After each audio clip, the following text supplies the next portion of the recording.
Cette année, c'est le généticien Nicolas Lévy qui a reçu le prix ADPS de recherche sur la prévention du vieillissement. Directeur de l'unité de recherche en génétique INSERM Université et chef du département de génétique médicale à la Timone, à Marseille, il est récompensé pour ses travaux sur la progéria, une maladie rare qui se caractérise par un vieillissement prématuré et accéléré.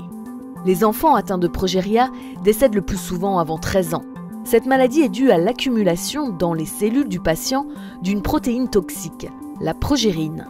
Nicolas Lévy a identifié son accumulation comme une cible thérapeutique majeure.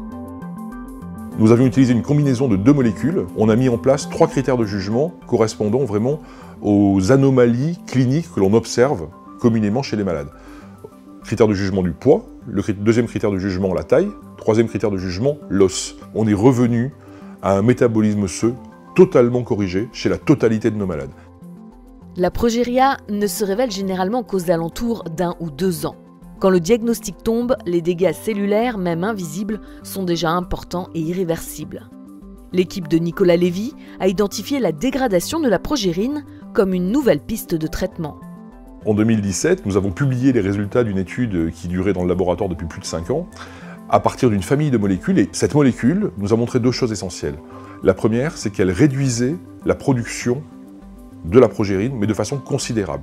Et la deuxième chose, c'est que les 10% ou les 15% de protéines restant produites étaient ensuite dégradées par une voie alternative de dégradation des protéines qu'on appelle la voie de l'autophagie. Et là, on est vraiment en train de le développer comme un médicament.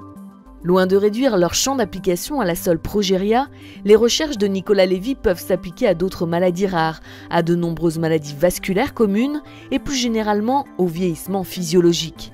Des recherches qui permettent d'envisager de mieux vieillir.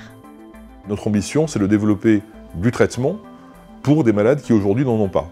Et dans l'avenir, donc nous sommes en train de bâtir à Marseille l'Institut qui est l'Institut GIPTIS, l'Institut de génétique pour les patients, les thérapies, l'innovation et la science, et tout ça permettant de converger pour développer et accélérer le développement de médicaments pour les malades. Il y a ces 2 objectifs, d'abord d'apporter des traitements et de comprendre les points communs entre des maladies de vieillissement prématuré et le vieillissement physiologique. On se connaît depuis très longtemps, on travaille main dans la main depuis des années et donc c'est un plaisir au quotidien. C'est quelqu'un de très motivant, de très motivé et de passionnant. Et surtout, Nicolas a toujours laissé aux équipes une grande liberté aussi de recherche justement, de choix et d'orientation des travaux. Donc voilà, c'est quelque chose qui a été précieux.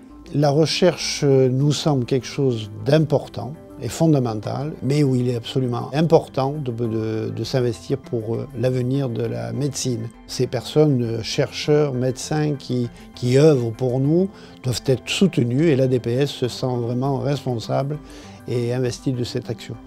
C'est utile et obligatoire. L'ADPS ne peut pas passer outre cette recherche. Ce prix, c'est la reconnaissance pour moi de l'équipe et pas de Nicolas Lévy. Voilà. C'est extrêmement important pour nous. D'abord parce que ça nous met au premier plan de la recherche et c'est aussi quelque chose qui nous permet non seulement d'avancer, mais d'avoir des financements derrière.